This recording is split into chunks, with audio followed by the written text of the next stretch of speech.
अस्सलाम वालेकुम, नमस्कार, सत श्री अकाल एंड गुड इवनिंग। मैं हूं आरजू काज़मी और आप हमेशा की तरह देख रहे हैं पॉइंट ऑफ व्यू। आज ही हम बात करेंगे ज़रा भारत की और पाकिस्तान की। जैसे कि आप जानते ही हमारा फॉर्मेट क्या है, और हम ये बात करने की कोशिश करेंगे कि जो मीडिया है दोनों तरफ का, उसकी क्या रिस्पॉन्सिबिलिटी है, और हम आगे किस तरह से इस चीज़ को ले जा सकते हैं कि थोड़ा सा पीस प्रोसेस चले, और ये जो एक दूसरे के ऊपर बार बार ब्लेम गेम खेला जाता है वो ना हो। और अगर कोई बात सच है, चाहे वो हिंदुस्तान कहता है या पाकिस्तान कहता है, तो उसके ऊपर काम होना चाहिए और इस चीज़ को रोकना चाहिए। स्पेशली जब कभी पाकिस्तान पे ये कहा जाता है कि कश्मीर में यहाँ से कोई लोग दाखिल हुए हैं जो कि कहना चाहिए दहशतगर्द हैं या टेररिस्ट है, जो कुछ भी है, तो उस चीज़ के ऊपर पाकिस्तान को देखना चाहिए। और अगर बलूचिस्तान के लिए कहा जाता है भारत को, तो उनको भी थोड़ा सा चेक करना चाहिए कि क्या हो रहा है। और अगर ये सिर्फ कहने की बात है और ये झूठी बात है, तो मैं यही चाहूंगी कि दोनों कंट्रीज थोड़ा सा मिच्योर हो और आगे बढ़ें, और जैसे यूरोपियन कंट्रीज साथ रहती हैं इस तरह से हमारे भी अच्छे टर्म्स हों। सबसे पहले जो आज हमारे साथ मेहमान हैं, मैं उनका तारुफ करा दूं। हमें जी इंडिया से हमें ज्वाइन किया है रोहित शर्मा जी ने, जो कि जर्नलिस्ट हैं। आप सब रोहित को जानते हैं, और रोहित हमारे शोज में आते रहते हैं और दूसरे शोज में भी जाते रहते हैं, तो आप बिल्कुल रोहित को आपने बहुत बार सुना है। और हमारे साथ पाकिस्तान से कसवर कलासरा साहब हैं, जो कि सीनियर जर्नलिस्ट हैं फ्रॉम इस्लामाबाद। और कसवर को भी आप TV9 पे और दूसरे चैनल्स पे देखते रहते हैं, और कसवर का अपना एक बड़ा स्ट्रॉन्ग किस्म का, मैं बल्कि बड़ा एडमायर करती हूँ जिस तरह की जर्नलिज्म कसवर यहाँ पे करते हैं, क्योंकि पाकिस्तान में रहते हुए इस तरह की जर्नलिज्म करना जो है वो सारी दुनिया जानती है, कोई ढकी छुपी बात नहीं है, कि आसान चीज नहीं है कि उसको कैरी किया जाए। बहुत शुक्रिया आप लोगों का कि आपने ज्वाइन किया, थैंक यू सो मच। सबसे पहले कसवर आपकी तरफ ही चलूंगी। क्या समझते हैं आप कि क्या चेंजेस हम देख सकते हैं इस नए साल में भारत और पाकिस्तान के बीच में? क्या मजीद इस तरह की टेंशन बढ़ती हुई देख रहे हैं, या कहीं ना कहीं हमारे जैसे लोग मौजूद हैं जो आवाज उठा रहे हैं, जो कोशिश कर रहे हैं कि कुछ थोड़ा सा लोग जो है आराम से रहें और पीसफुली रह सकें? आजू थैंक यू। मैं आपको बताऊं कि जो 3-4 दिन पहले अगर स्टेटमेंट ना थी पाकिस्तान आर्म फोर्सेस के जो चीफ हैं जनरल बाजवा साहब की, तो शायद फिर उसके बाद जो आपका जो क्वेश्चन अभी आपने पुट फॉरवर्ड किया है उसका सीधा सा जवाब बता कि ये भी साल भी ऐसा चलेगा। लेकिन जो मैं 3 दिन पहले इनकी जो एक स्टेटमेंट आई है जनरल बाजवा साहब की, वो बड़ी इंटरेस्टिंग किस्म के, फर्स्ट टाइम मैं किसी आर्मी चीफ को देख रहा हूँ साल के शुरू के ऊपर। उनकी स्टेटमेंट ये थी कि अब हमें अपने पाकिस्तान के हवाले से उन्होंने बात की कि जितने भी डायरेक्शंस हैं आप उनकी तरफ फूल भेजें। उनका मैं लुबा बता रहा हूं कि बजाय गोलियों के आप उनके साथ अच्छी वाइब्स भेजें, अच्छे ताल्लुकात के लिए आप शुरुआत की जाए। और आपको पता है आरजू जी कि अगर पाकिस्तान और इंडिया का मामला हो तो उसमें Pakistan army chief, arm forces के चीफ की जो स्टेटमेंट है वो इंतहाई सीरियस ली जाती है। प्राइम मिनिस्टर या सिविलियन गवर्नमेंट एक साइड पे, उनको सीरियस लिया जाता है। इंडिया में भी सबसे ज्यादा पाकिस्तान आर्म फोर्सेस को सीरियस लेते हैं।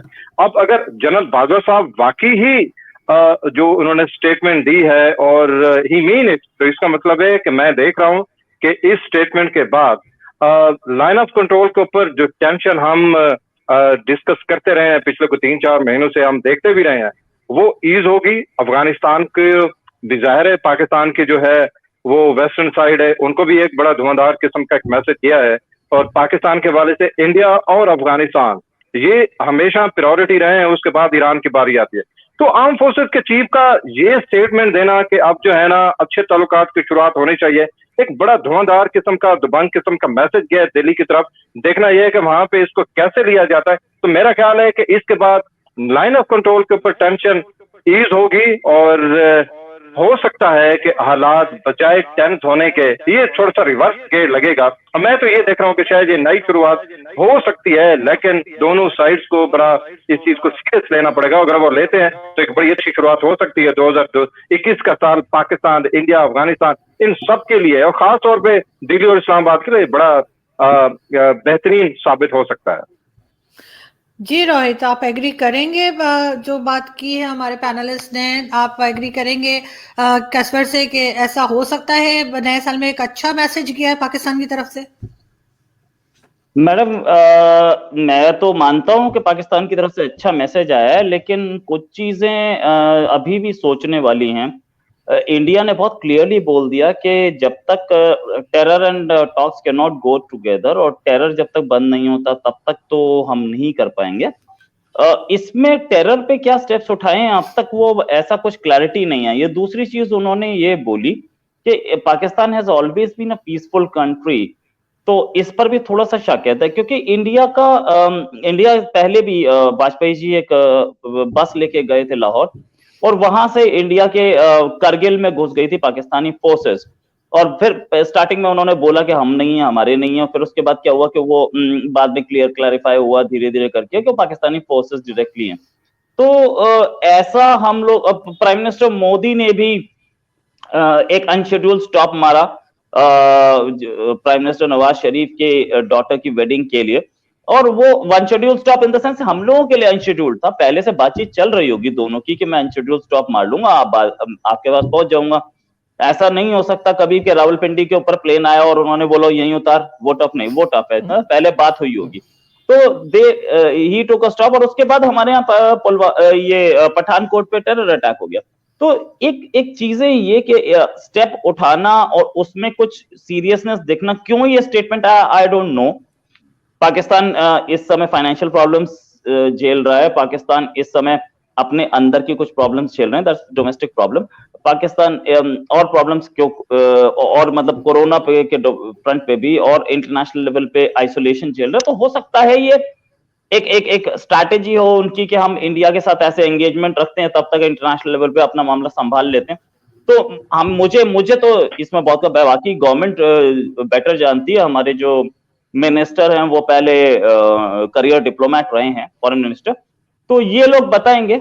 But still as of now we don't know के सिचुएशन क्या है, और अगर है तो कुछ कॉन्क्रीट स्टेप्स इंडिया को अभी तक दिखे नहीं है इसमें। जी कैसर, आप क्या कहेंगे? क्योंकि ये अगर हम पुरानी चीजों को लेकर ही चलते रहेंगे फिर तो कहीं नहीं पहुंच रहे। जब कुछ होगा हम पिछले रोने लेके बैठ जाते हैं, हर बार यही होता है। जी आजू, आई हैव अ पॉइंट। आप देखें, आपने बड़ी खूबसूरत बात की है कि आप पुराने किस्से लेके बैठ जाते हैं। अब हम उनको नहीं छेड़ते। अब आज शुरुआत करते हैं इमरान खान की गवर्नमेंट से। मैं एक तो वैसे एक्सपेक्ट नहीं कर रहा था, मेरा बड़ा ताल्लुक है इंडियन मीडिया के साथ, पिछले कोई 11 साल से मैं उनके साथ काम कर रहा हूँ, बड़े यार दोस्त हैं वहां पे। अक्सर इस किस्म के सवाल आते हैं, चुपते हुए उनको फेस करना पड़ता है। लेकिन मैं आपको बताऊंगा, जब से इमरान खान की गवर्नमेंट आई है, सबसे पहला जो हमने देखा है जो एक तब्दीली आई है वो ये थी कि आर्म फोर्सेस और सिविलियन गवर्नमेंट के दरमियान हमें जो खलीज नजर आती थी पाकिस्तान में, वो इन लोगों ने खत्म किया है। अब इसको आप क्रेडिट दे सकते हैं इमरान खान को कि आर्म फोर्सेस के और सिविलियन गवर्नमेंट या मिलिट्री एस्टेब्लिशमेंट को देख लें। ये एक तो ये फर्क खत्म होगा। दूसरा, आपने देखा कि पाकिस्तान के अंदर तारीख साज क्रैकडाउन हुए इनके ऊपर, मिलिटेंट्स ऑर्गेनाइजेशन का नाम उसको देख लें, एक्सट्रीमिस्ट उनको आप कह लें, या जो भी कह लें, ये नॉन स्टेट एक्टर्स बड़ा एक बेहतरीन किस्म का एक लफ्ज हो सकता है जो हम यूज कर सकते हैं। नॉन स्टेट एक्टर्स के ऊपर जो पाकिस्तान की सरकार ने क्रैकडाउन लॉन्च किया है, दैट वाज वेरी इंप्रेसिव। यहाँ पे रावलपिंडी में हम देखते रहे हैं कि आप नॉन स्टेट एक्टर को पिछली 10, 15, 20 साल पहले चले जाएं तो आप सोच नहीं सकते थे कि अब इन ऑर्गेनाइजेशन के जो दफ्तर हैं उनके ऊपर पुलिस और रेंजर्स के लोग वहां पे जा सकते हैं, इनके ऊपर आप क्रैकडाउन कर सकते हैं। इस तरह लाहौर को आप देख लें, आप जेयूडी को आप देख लें कि उनके जो हेड बैठे हुए हैं वो फेस कर रहे हैं इस वक्त बैठे कोर्स को। यहाँ पे जितने भी अनलॉफुल किस्म के एक्सट्रीमिस्ट ऑर्गेनाइजेशन थी नॉन स्टेट, रावलपिंडी में, इस्लामाबाद में, इमर के उनको चैरिटी इकट्ठा करने पर भी उनकी पाबंदी लगा दी गई। ज़की रहमान रखवी को आप देख लें, जिसका इंडिया के जो एक बड़ी लंबी चौड़ी वहां से लिस्ट आती है उनमें ये लोग शामिल हैं। तो इनके खिलाफ पाकिस्तान ने बड़े इंप्रेसिव किस्म के क्रैकडाउन किए। को मैं इमरान खान को पसंद नहीं करता, लेकिन उनकी जो गवर्नमेंट है, मैंने फर्स्ट टाइम देखा है कि पिछले 17 ईयर्स के जर्नलिज्म में कि कोई ऐसी गवर्नमेंट आई है, उनके अपने मसाइल हैं। FATF का प्रेशर आप कह सकते हैं, जिसमें हमारे दोस्त शर्मा जी कह रहे थे कि आपके पास तो पैसे नहीं है गवर्नमेंट के पास, या आपके ढेर सारे मसाइल है। लेकिन इसके बावजूद अगर एक गवर्नमेंट, इमरान खान हो, नवाज शरीफ हो, या कोई भी हो, अब हम देख रहे हैं इमरान खान को, वो आर्मी के साथ उनका ताल्लुक इंडिया जिस तरह से भी देखे, लेकिन हम देख रहे हैं कि किस अच्छे तरीके से उसको आप इस्तेमाल करें। मेरा ख्याल है कि हमारे इंडियन दोस्तों को ये चीज समझने की जरूरत है। वो FATF का प्रेशर हो, वो इंडियन प्रेशर हो, वो इंटरनेशनल प्रेशर हो। एक चीज बड़ी वाज़ेह है जो इस्लामाबाद में मैं बैठ के देखता हूँ, इन लोगों ने बहुत बेहतरीन किस्म के क्रैकडाउन लॉन्च किए हैं, और नजर आया है हमें यहाँ पे कि इन नॉन स्टेट एक्टर को जिस तरह नथ डाली है उन्होंने। दूसरी बात उन्होंने की है टेररिज्म की।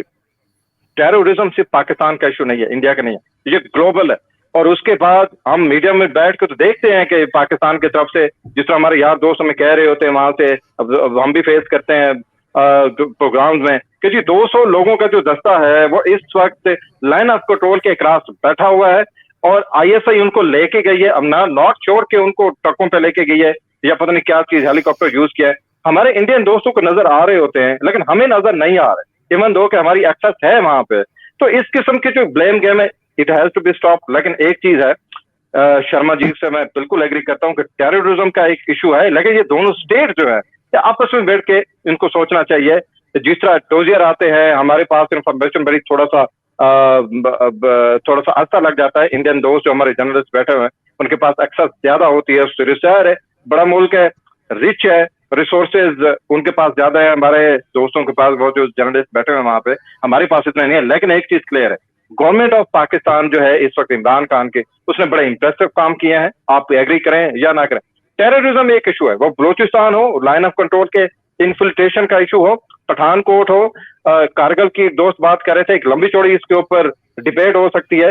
ये चीजें हैं, अब दोनों गवर्नमेंट को मिलकर बैठ के सोचना चाहिए। आपने अपने इंटरव्यू में बड़ी खूबसूरत बात की कि मैं खुद एक इंग्लिश लिटरेचर का स्टूडेंट रहा हूं, मुझे पता है कि जत्थे हुआ करते थे वहां पे और उनका काम ही सिर्फ यही था कि दूसरों को मार डालो। ना फ्रांस और इनकी बड़ी जंग रही इंग्लैंड की, आपको इसका याद होगा। जितने भी इस वक्त पीसफुल यूरोप बैठा हुआ है एक दूसरे के खून के प्यासे हुआ करते हैं। तो फिर आप पाकिस्तान और इंडिया सिर्फ 1947 इनका बर्थ है दोनों का, तो ये अपने मामला हल कर सकते हैं। मेरी भी बड़ी ख्वाहिश है कि मैं यहाँ पे नाश्ता करूं इस्लामाबाद में बैठ के और उसको ब्रंच करूं मैं लाहौर में, लाहौर से सीधा गाड़ी लेके जाऊं वहां पे दिल्ली में बैठ के यारों दोस्तों को मिलूं वहां पे और उसके बाद हम वापस आ जाएं 2-3 दिन में। हमारी बड़ी ख्वाहिश है। मेरा ख्याल है कि दोनों गवर्नमेंट्स को अपने इतने बड़े इश्यूज भी नहीं है, सोचना चाहिए और मीडिया को आग लगाना थोड़ा सा कम कर देना चाहिए। इसमें सिर्फ इंडियन दोस्तों का ही हाथ नहीं है, हमारा भी बड़ा हाथ है यहाँ पे कि हम खुदाई खिदमत जिसको कहते हैं ना आरजू जी, कि हमने ठेका ले लिया हुआ है कि इसका पाकिस्तान आर्म फोर्सेस का उनका स्पोक्स पर्सन बनना है। ठेका ले लिया इमरान खान, नवाज शरीफ का या जरदारी साहब का कि वो बल्ले वो खुश हो रहे हैं बैठ के, वो खुद परेशान हो रहे हैं कि इतने ज्यादा जो हम उनके अपने पेड और स्पोक्स पर्सन है उससे ज्यादा तो जो नॉन पेड हमारे वो कर रहे हैं। तो मेरा ख्याल है कि हमें हमारे पार्ट के ऊपर भी ये बड़ा क्या कहते हैं फेलियर है, जो जिस तरह आप कह रहे थे कि एक ट्रू जर्नलिज्म करना पाकिस्तान में बड़ा मुश्किल है। इंडियन दोस्त भी इस चीज को समझते हैं, लेकिन मेरा ख्याल है कि इतना इश्यूज है नहीं। तो जो पाकिस्तान और इंडिया का मीडिया अगर ये थोड़ा सा आग लगाना थोड़ा सा कम कर दे और दोनों गवर्नमेंट अपने मसाइल हल करने पे तुल जाए तो मेरा ख्याल है कि बहुत बेहतरीन किस्म की शुरुआत हो सकती है। और आखिरी पॉइंट, पाकिस्तान में इमरान खान को जिस तरह मैंने 2-3 दिन पहले भी एक प्रोग्राम में थे, यहाँ पे ये फैक्ट है, मुझे बड़ी क्रिटिसिज्म का सामना भी करना पड़ा। इमरान खान गॉड है यहाँ पे। आप आरजू जी जानती हैं यहाँ पे कि ये कोई भी सौदा कोई भी स्टेटमेंट कर दे, इसके जितने फॉलोअर्स हैं खास तौर पे जो यहाँ पे यूथ है जो ज्यादा नहीं समझती, वो इसको गॉड का दर्जा देती है। जो इसने सौदा बेच दिया है वो उन्होंने एक्सेप्ट कर लिया। Same is the case with Modi. India की पॉपुलर तरीन जो है वो इस वक्त गवर्नमेंट है, वहां पे लोग मोदी को क्रिटिसाइज करते हैं तो मेजॉरिटी उनके पीछे खड़ी है। मेरा ख्याल है कि पाकिस्तान में इमरान खान और वहां पे मोदी जी अगर आपस में डिसाइड कर लेते हैं एक नई शुरुआत करने की, ये कर सकते हैं। रजत शर्मा के साथ 2 बड़े बेहतरीन किस्म के प्रोग्राम किए थे इसने इमरान खान साहब ने, क्योंकि मैं प्राइम मिनिस्टर बनने के बाद मैं ये करूंगा। मेरा ख्याल है कि जो रजत शर्मा जी उनको बड़े अच्छे तरीके से जानते हैं, बड़े पॉपुलर वो शो करते हैं और अदालत, मेरा ख्याल है जनता की अदालत या आवाम की अदालत जो भी है, तो उसमें इमरान खान ने बड़े बुलंद बात दावे किए थे, अभी तक एक भी उन्होंने पूरा नहीं किया, एक भी। इसी तरह से पाकिस्तान में इसके अगर फेल्यूर पे आना जाए, नौकरियां नहीं है, दूसरा इकोनॉमी इंतहाई बदहाल हो गई, ये ढेर सारे इश्यूज और ये लंबा चलेंगे। लेकिन अगर ये दोनों डिसाइड कर लें कि एक अच्छी शुरुआत करें, 2021 का साल बड़ा बेहतरीन हो सकता है। और जिस तरह पाकिस्तान आर्म फोर्सेस के चीफ ने बात की है कि लेट्स टॉक पीस, तो एक बहुत बड़ी शुरुआत हो सकती है। बिल्कुल, आप सही कह रहे हैं केसवर, लेकिन मोदी जी इतने बड़े फेलियर नजर नहीं आते जितना कि अनफॉर्चुनेटली इमरान खान साहब को पाकिस्तान में अब देखा जाने लगा है कि जो उन्होंने वादे 100% किए, दुरुस्त, जो उन्होंने 100% दावे दुरुस्त। किए, बिल्कुल 100% वो उसमें नाकाम हुए हैं, वो तो शायद ही कुछ कर पाए। वो डिलीवर नहीं कर पाए आजो जी, यही पॉइंट है, यही पॉइंट है हाँ, जिसको समझने की जरूरत है। ये जो सौदा बेच दें, जो कोई बात कर दें, अनफॉर्चुनेटली या फॉर्चुनेटली लोग इसके ऊपर बिलीव करते हैं। आपको हाँ, याद होगा कि जब ये भाई साहब आए हैं तो उन्होंने कहा था मैं आपको इतने करोड़, 1 करोड़ नौकरियां दूंगा, और 15 लाख निकाल दिए। अच्छा, 50 लाख घर मुझे तो कहीं नजर नहीं आया। अब 50 लाख गरीबों के लिए, और हम भी वर्किंग क्लास हैं, मैं खुद यहाँ पे किराए पे रहता हूँ, मैं तो बिल्कुल। इंतजार कर रहा हूँ कि भाई साहब हमारा नंबर कब लगता हाँ, है। इकोनॉमी का इनका कोई बिजनेस प्लान है ही नहीं। और जिस तरह हमारे यार दोस्त कहते हैं कि एक हफ्ते बिजली की कीमत बढ़ा दो, अगले हफ्ते डीजल और पेट्रोल की बढ़ा दो, और उससे अगले हफ्ते आप गैस की बढ़ा दें, फिर शुरू करें वहां से बिजली से। तो इनका मुआशी प्लान ये है, फेलियर है, ढेर सारा फेलियर। लेकिन इसके बावजूद मैं कह रहा हूँ इन्होंने क्रैक डाउन बड़े बेहतरीन किया नॉन स्टेट एक्टर्स के ऊपर, ये प्लस पॉइंट है।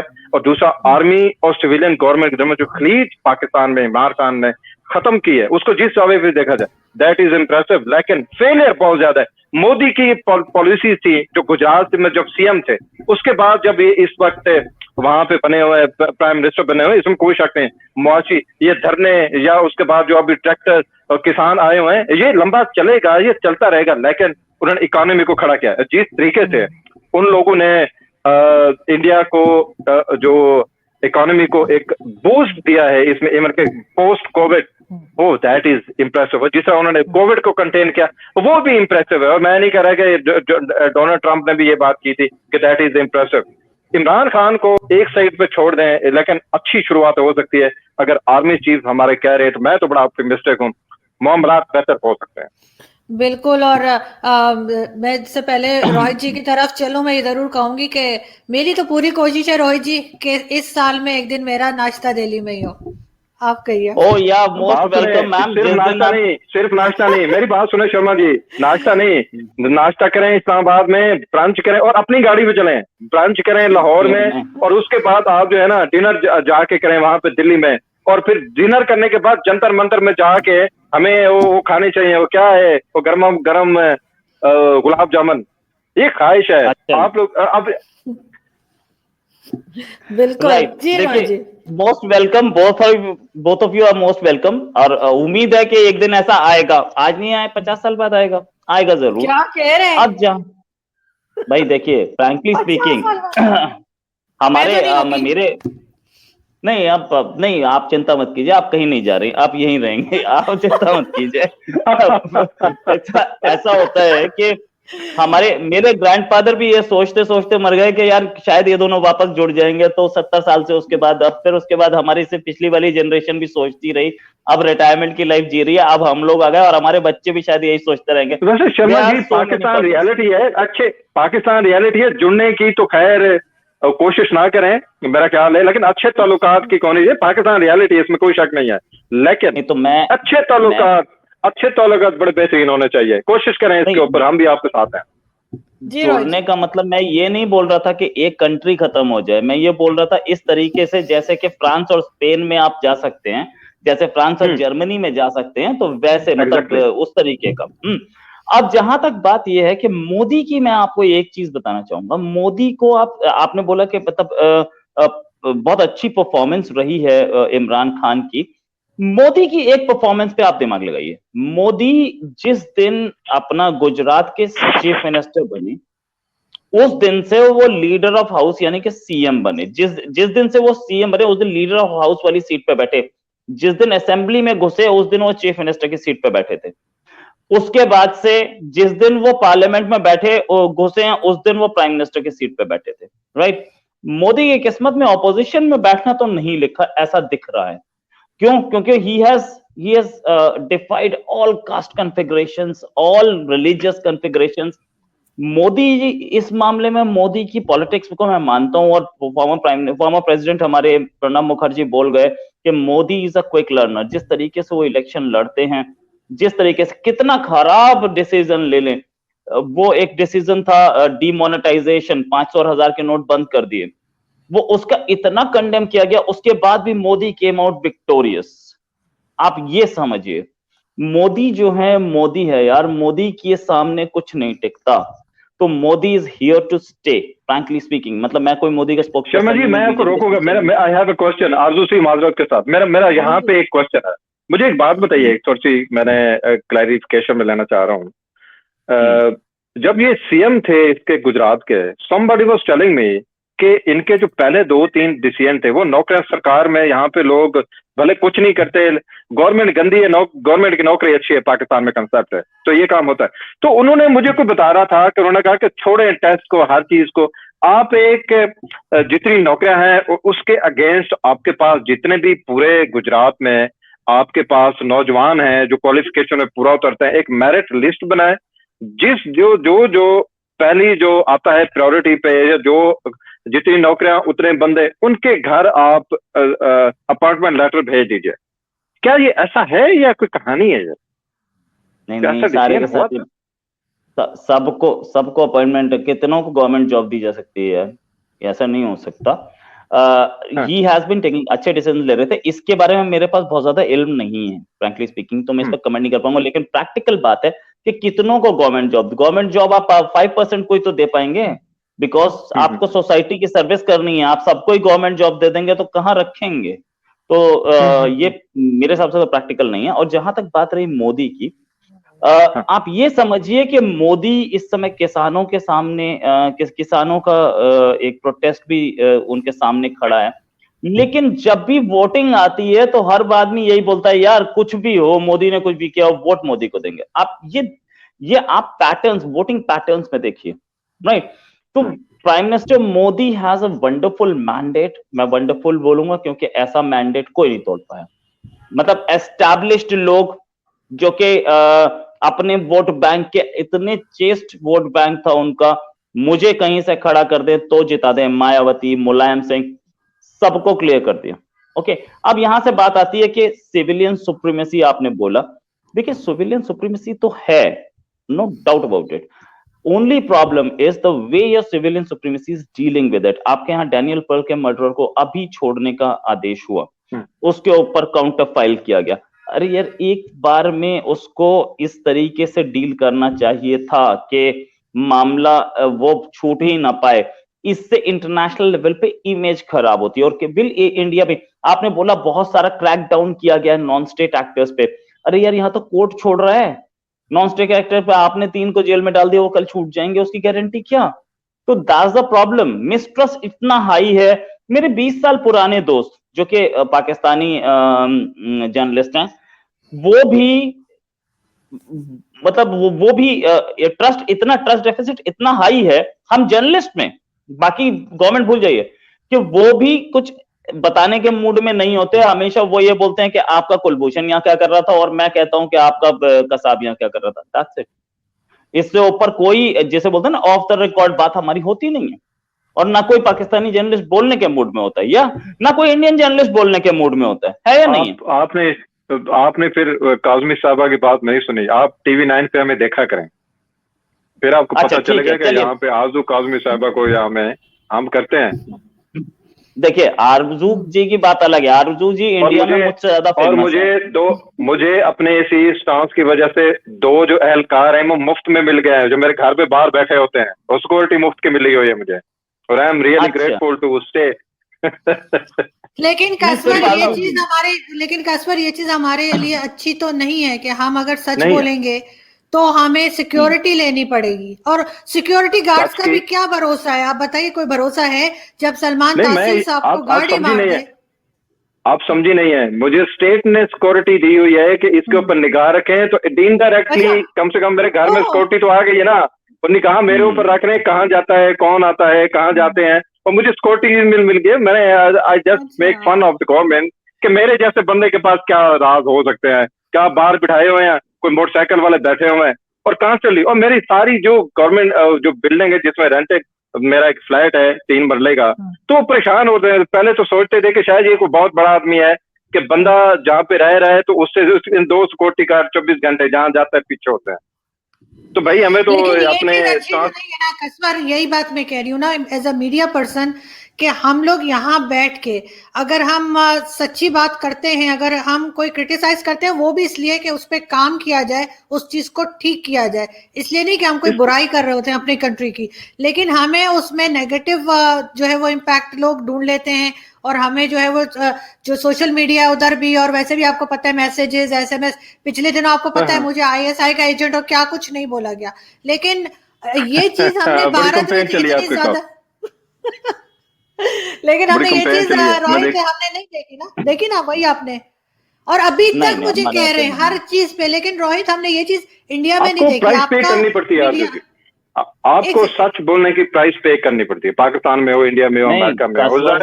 कसवर साहब प्रॉब्लम क्या है पता है? प्रॉब्लम ये है कि अगर एक जर्नलिस्ट को आपने सिक्योरिटी दे दी ना, तो उसके सोर्सेज ड्राई अप हो जाते हैं। सोर्सेज ड्राई अप ऐसे होते हैं कि आपको हमेशा मिनिस्टर या आप समझे नहीं है मेरी बात, मेरे ख्याल है आजू मेरा पॉइंट ले गई, आप समझे नहीं है। मुझे कोई सिक्योरिटी स्टेट की तरफ से नहीं देगी। मैं ये कह रहा हूँ, मेरे ऊपर निगाह रखी जा रही है, 2 बंदे बाहर बैठे होते हैं। अच्छा, अब वो निगाह रख रहे हैं कि कहाँ कहाँ ये जाते हैं, और उसको मैं इनडायरेक्टली, वो कहते हैं ना कि ब्लेसिंग इन डिस्गाइज के तौर पे, उसको मैं ले रहा हूँ कि यार चलो कोई बात नहीं, तो निगाह रख रहे हैं, कम से कम सिक्योरिटी तो आ गई मेरे पास। मेरी बिल्डिंग तो महफूज हो गई। यहाँ से मैं रोहित की तरफ चलती हूँ, लेकिन मैं एक रिक्वेस्ट सिर्फ करूंगी कि आप लोग 1 by 1 बोले, बिकॉज वो मिक्स में हो जाएगी ना वॉइस, तो फिर सही नहीं आएगी। मुझे रोहित ये बताएं, आपके यहाँ का जर्नलिस्ट कितना सिक्योर है? आपने मुझे भी देखा है, मेरे साथ क्या हुआ पिछले 10-12 दिन में, और आपने अभी कैश्वर की बात भी सुनी कि किस तरीके से उनको भी परेशान किया जाता है अगर हम सही बात करें। हाँ, अगर हम आके आपके मीडिया पर या अपने मीडिया पे इधर उधर की उड़ाएंगे और कहेंगे तो फिर सब चलेगा, लेकिन अगर हम सही बात करेंगे तो नहीं। आपका जर्नलिस्ट कितना सिक्योर है? मैम, जर्नलिस्ट को ना यहाँ पे थ्रेट करने की जरूरत नहीं पड़ती। यहाँ गेम दूसरा होता है। यहाँ पर आप सिर्फ उसके मालिक को फोन करो कि भाई इनकम टैक्स वाले भेजूं, वो अपने आप जो जर्नलिस्ट आपके खिलाफ खबर दे रहा है उसको निकाल देगा। ऐसा आज नहीं हुआ, ऐसा पहले मैंने बहुत बार सुना है, बहुत बार हुआ है ऐसा, 1-2 नहीं है किसी। और यही नहीं, आप दूसरे तरीके से ले लीजिए, कोई जर्नलिस्ट ज्यादा गड़बड़ कर रहा है, आप उसके खिलाफ FIR कर दीजिए, वो अपने आप कोर्ट के धक्के खाता रहेगा, खत्म। उसके बाद वो आपके खिलाफ कुछ बोलेगा ही नहीं। तो ऐसा बहुत बार, मतलब मैं मुझे याद आता है कि लालू प्रसाद यादव ने किया, अभी क्या नाम है इसका, इसके खिलाफ हुआ, अर्नब गोस्वामी के खिलाफ कोई एक केस निकाल के उसको अंदर घुसा दिया गया, राइट? तो ऐसा यहाँ होता है, बिल्कुल होता है भाई। लेकिन आपको आपके पीछे आदमी लगा के या आपको फिजिकल इंटिमिडेशन से ज्यादा गवर्नमेंट्स हमारे यहाँ की भरोसा करती हैं कि इसको केस में फंसा दो, 5 केस में अपने आप कोर्ट में खड़ा रहेगा आधे टाइम, ठीक है? तो there's a different style, बहुत नॉन वायलेंट, हम लोग नॉन वायलेंस पसंद करते हैं ना, हम भी नॉन वायलेंट। इसको फंसाने के दूसरे तरीके होते हैं। अर्नब भी गए थे, अब दोबारा धमकी दी जा रही, तो हार्डली मैटर्स। यहाँ होता है, यहाँ होता है। तो इसमें ऐसा नहीं है कि यहाँ नहीं होता, बदन सिर्फ तरीका चेंज है, और ये हर जगह होता है। ऐसा भी नहीं है कि जूलियन असांज को जेल में डाल दिया भाई, अब विकीलीक्स वाले को भी उसने क्या किया था, और मैं 10 बता सकता हूं। तो नॉट अ बिग डील, ये अक्रॉस द वर्ल्ड होता है। जर्नलिस्ट को थ्रेटन किया जाता है, जर्नलिस्ट के ऊपर केसेस डाले जाते हैं, जेल में डाला जाता है। ये सब अमेरिका क्या फ्री सोसाइटीज में भी और ईरान वगैरह में भी, तो नॉट अ बिग डील। लेकिन हमारे यहाँ तो खैर बिल्कुल ही सिरे से स्क्रीन से ही हटा दिया जाता है। क्यों कैश्वर, ऐसा ही कुछ होता है ना हमारे यहाँ? तो हमारे तो बिल्कुल ही डील करने का तरीका ही और है। आप चाहती हैं कि मैं जो है ना घर से आज बाहर ना निकलूं? हाँ, मैं चाह रही हूँ जब मैं मार्केट ना जाऊं और मैं वॉक करने ना जाऊं। है आज मैंने जाना है कि 9 बजे इस्लामाबाद क्लब में यार दोस्त ने वहां पे बुलाया हुआ है, ठीक है? उसको मेंबरशिप मिली है, तो उसने मेरे ऊपर जरा रोब झाड़ना है, तो मैं वहां पे भी ना जाऊं। बहरहाल ऑन ए लाइटर नोट, इसमें कोई शक नहीं है। पिछले हफ्ते मेरे साथ ऐसा हुआ कि यहाँ पे लोग फॉलो कर रहे थे, मैं अपनी फैमिली के साथ गया मरी में, यहाँ से जस्ट 44 किलोमीटर आप समझते हैं हिल स्टेशन पे। वहां पे मैंने गाड़ी खड़ी की, तो मेरा ख्याल है कि 30 या 34 मिनट, आधे घंटे से थोड़ा सा ज्यादा हम वापस आए, क्योंकि हम जरा मैदानी इलाकों के लोग हैं, सर्दी ज्यादा लगती है, तो बच्चे कपा रहे थे, तो हमने प्लान चेंज किया कि बस निकलते हैं। और नौजवान पीछे थे हमारी गाड़ी को उन्होंने तोड़ा, शीशा, वो जो विंडो थी, विंडो पैन को, उसके बाद अंदर कैमराज, उसके बाद जो ज्वेलरीज जो भी थी। और जस्ट आजू ये कश्मीर पॉइंट पे हुआ, और ये चौकी से मेरे ख्याल 90 मीटर बनता था जो उसके बाद मैंने किया, और ये जाहिर है आप भी जाते रहे हैं कि तो कश्मीर पॉइंट के ऊपर डकैती तो हो नहीं सकती इन ब्रॉड डे लाइट। तो ये जो लोग वहां पे जाते हैं, तो that was a case of harassment. तो हमें यहाँ पे करना पड़ता है, हम आजकल यहाँ पे भी केसेस थोड़े से कम हो गए, लेकिन स्टेट को और हमारी जो जर्नलिस्ट ऑर्गेनाइजेशंस हैं उनको भी ये सोचने की जरूरत है कि जब आपका सहाफी सिक्योर नहीं होगा तो आप फोर्थ पिलर जिसको कहा जाता है, इसको जर्नलिज्म को, जर्नलिस्ट जो अगर वो स्कोर अपने आप को फील नहीं कर रहा है तो फिर आपका इंडेक्स कहां से कहां चला जाएगा। अभी 3-4 दिन पहले रिपोर्ट आई है कि आपका करप्शन का लेवल बढ़ गया हुआ है। तो कितनी हमारी जगह सही हुई कि एक न्यूक्लियर स्टेट का करप्शन का, और एक ऐसी गवर्नमेंट जिसका एक पहला नारा यही था कि हम आपको इंसाफ देंगे और करप्शन फ्री पाकिस्तान, उसका करप्शन का इंडेक्स कहीं से कहीं चला गया। We don't feel secure. और इस्लामाबाद में अगर ये हालात हैं, आपको याद होगा काजमी जी के वहां पे डेरा इस्माइल खान में हमारे एक दोस्त को 2 महीने पहले उन्होंने एक तोहफा दिया सहाफियों को पिछले साल का। जब पूरी दुनिया नए साल का जश्न मना रही थी तो हमारे 2 सहाफी वहां पे चले गए, एक DI खान में और एक कराची में। तो ये चीजें चलती हैं, इसमें भले स्टेट का हाथ ना भी हो तो स्टेट की रिस्पॉन्सिबिलिटी ये भी तो बनती है ना कि आप इनको स्कोर करें। तो सहाफी यहाँ पे स्कोर नहीं है। और ये भी आपको आरजू जी बड़े अच्छे तरीके से आप बता सकती हैं कि पाकिस्तान में इस वक्त मीडिया के हालात क्या हैं, कितने मैं वैसे समझता हूँ कि थोड़ा सा ब्लेस्ड हूँ, या शायद मेरी जरूरतें थोड़ी सी कम है तो हम सरवाइव कर रहे हैं। तो कितने लोगों को इन्होंने ले ऑफ किया है, मीडिया पाकिस्तान में राय कहाँ पे किया, और कितने लोगों डान में आपको याद है कि उन्होंने कितना कट लगाया सैलरी का, 92 न्यूज से कितने लगाया, दुनिया टेलीविजन में जिस तरह हमारे शर्मा जी कह रहे थे कि 1 मिनट, शायद उनके नेट में कुछ प्रॉब्लम आ गई है। मेरा ख्याल है नेट में प्रॉब्लम आ गई है। तो एनीवे वो फिर ज्वाइन कर लेंगे। मैं वही बात लेके आपकी तरफ चलती हूँ कि आपके यहाँ मीडिया पर्संस मेरे ख्याल है आ गए हो दोबारा। एक सेकंड जी आप बात कर लीजिए। कसवा साहब जी कसवर, आई थिंक वो फिर ज्वाइन कर लेंगे। अब मेरे ख्याल है दोबारा वो कनेक्ट कर रहे हैं। आप जी आप सुन सकती है मेरी बात? मेरे ख्याल है जी हम बिल्कुल लास्ट कमेंट की तरफ ही चल रहे हैं। मैं एक सेकंड देखा है कि मीडिया हाउसेस को किस तरीके से इनडायरेक्टली फोर्स किया गया।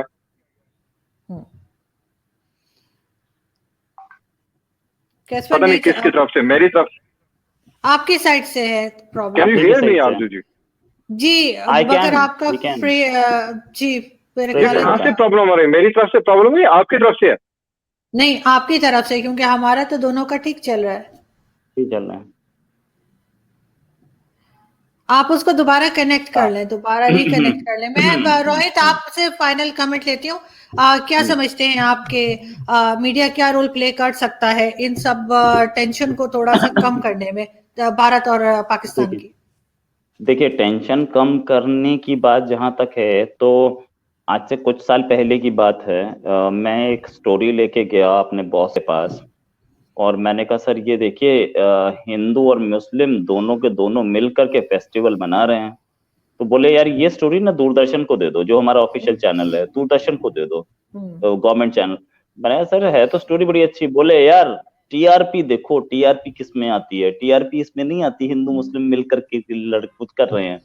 टीआरपी इसमें आती है कि पत्थर फेंक रहे एक दूसरे को। अब हमारे टीआरपी पे हम लोग अगर लड़ रहे हैं तो ma'am we'll search for the news जो कि पाकिस्तान को गाली देने वाली हो और पाकिस्तान इंडिया को गाली देने वाला हो। तो उसमें तो हम टीआरपी के लिए लड़ते हुए हम यही काम करेंगे। आपको उम्मीद है कि हम लोग अमन की आशा टाइप चलाएंगे, जो कि बहुत पहले टाइम्स ऑफ इंडिया ने चलाया था, उसका क्या हश्र हुआ अब सबको पता है। और हम लोग इस समय मीडिया के एक ऐसे फेज से चल रहे हैं जो इन्होंने बताया कसवर साहब ने कि वहां पे ले ऑफ्स हुए हैं, सैलरी कट्स हुए हैं। सेम थिंग विद इंडिया, बहुत ले ऑफ्स हुए हैं इंडिया में भी और बड़े बड़े ग्रुप्स ने किए हैं, और सैलरी कट्स यहाँ भी हुए हैं, इंडिया में भी, मीडिया में खासतौर से। वो न्यूज़पेपर्स जो टोटल एक दिन में 50 पेजेस का होता था, आज वो 15 से 20 पेजेस पे आ चुका है। तो ऐसे में सिर्फ लैंग्वेज वो यूज की जाएगी जिसमें टीआरपी आती हो, और टीआरपी आती किस में है कि हम पाकिस्तान को मार देंगे, और पाकिस्तान में टीआरपी इस पे आती है कि हम इंडिया को मार देंगे। That's it. तो आप मीडिया की तरफ से कोई उम्मीद मत कीजिए, कोई अमन की आशा की बात नहीं करेगी मीडिया, कोई अमन की बात करेगी भी नहीं, because it doesn't have TRP. Who wants to see कि पाकिस्तान बहुत अच्छा कंट्री है इंडिया में, या पाकिस्तान में कि इंडिया बहुत अच्छा कंट्री है? मुझे नहीं लगता। Governments will have to take action, और गवर्नमेंट्स का अभी तो मुझे नहीं दिखता है, फ्रैंकली स्पीकिंग अभी मुझे नहीं दिखता है। इंटरनेशनल लेवल पे भी जो हम बात कर रहे थे उस पर वापस आ जाते हैं हम लोग उसी पे, कि इंटरनेशनल लेवल पे भी अमेरिकन एडमिनिस्ट्रेशन बोल चुका है कि Pakistan needs to do more on what it has done on terror and reining those terrorist. उन टेररिस्ट को कोशिश रोकने की कोशिश में अभी तक जो किया, और इससे पिछला अमेरिकन एडमिनिस्ट्रेशन ने बोला था कि जो कुछ पाकिस्तान ने किया है सारे रिवर्सेबल स्टेप्स है। तो अभी कुछ और काम बाकी है, कोई पॉजिटिव स्टेप दिखे तब मुझे लगता है कि दोनों कंट्रीज टेबल पे आएंगे, वरना तो मोदी गवर्नमेंट मोदी गवर्नमेंट ही नहीं, इससे पिछली मनमोहन गवर्नमेंट ही कौन सी बात कर रही थी? आप मोदी गवर्नमेंट को 10 बार बोल दीजिए, मनमोहन गवर्नमेंट भी बात नहीं कर रही थी।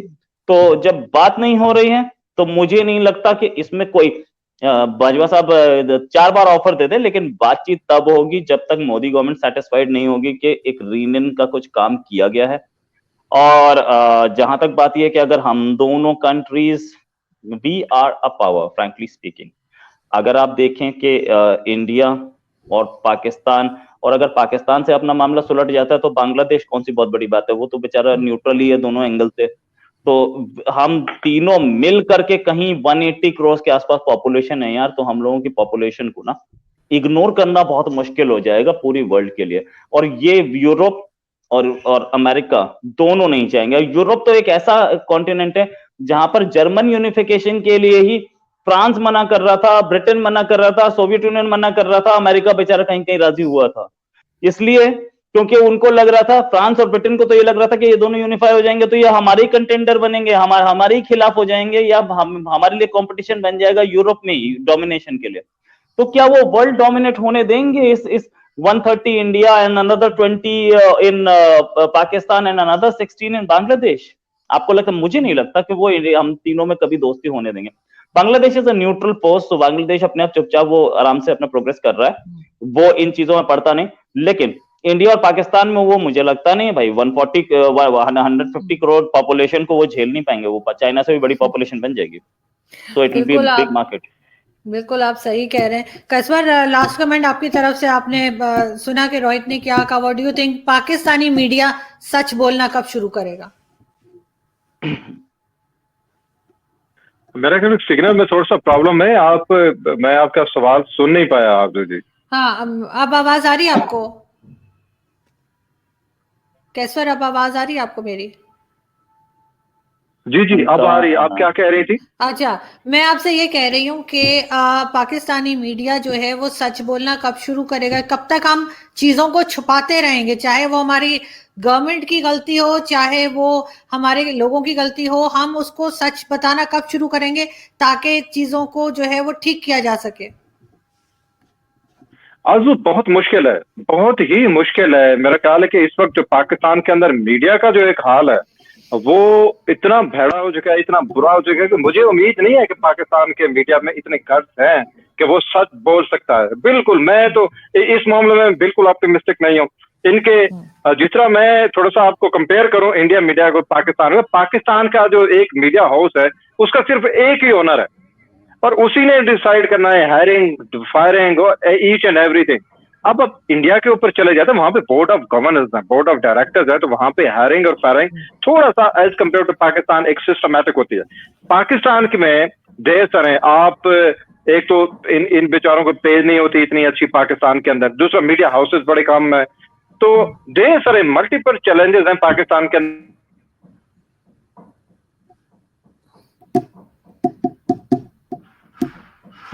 ये फिर से इनका चला गया। आपको मैं एक और पॉइंट बताना चाहूंगा जी जी। यूरोप का जब जर्मनी का यूनिफिकेशन हुआ ना, तो उस समय अमेरिका भी कैसे राजी साथ हुआ। अमेरिका को जर्मनी के चांसलर उस समय थे हेलमट कोल, उन्होंने जाके बोला भाई तुम्हारी फोर्सेस मेरे पास तक है, नेटो फोर्सेस। अब देखिए आप वो सोवियत ब्लॉक के बॉर्डर तक पहुंच जाएंगे, तो वो अमेरिका राजी हो गया था।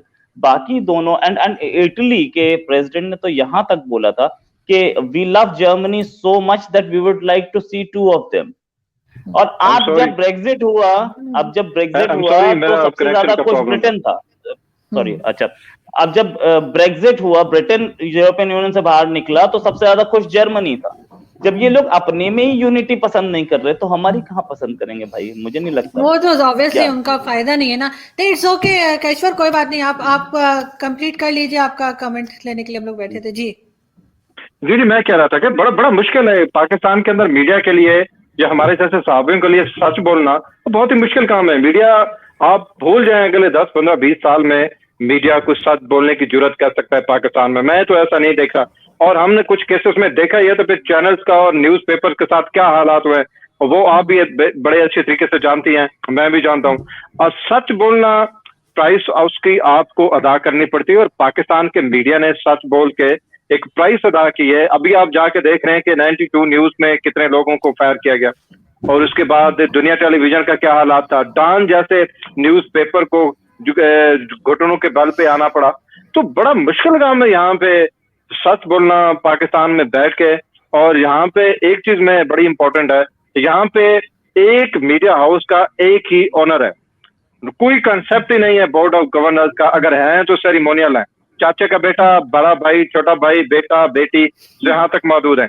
पाकिस्तान के अंदर माजरत के साथ किसी को हायर करना और फायर करना इंतहाई आसान तरीन काम है।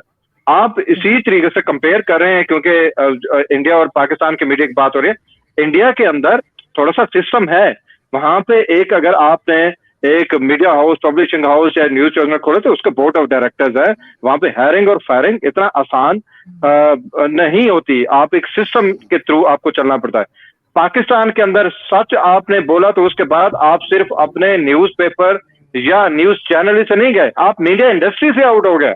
और मेरे सामने ऐसी एग्जांपल्स हैं। तो बड़ा मुश्किल काम है यहाँ पे बोलना। और उसके बाद जाहिर है स्टेट तो कभी रिस्पॉन्सिबिलिटी लेती नहीं है।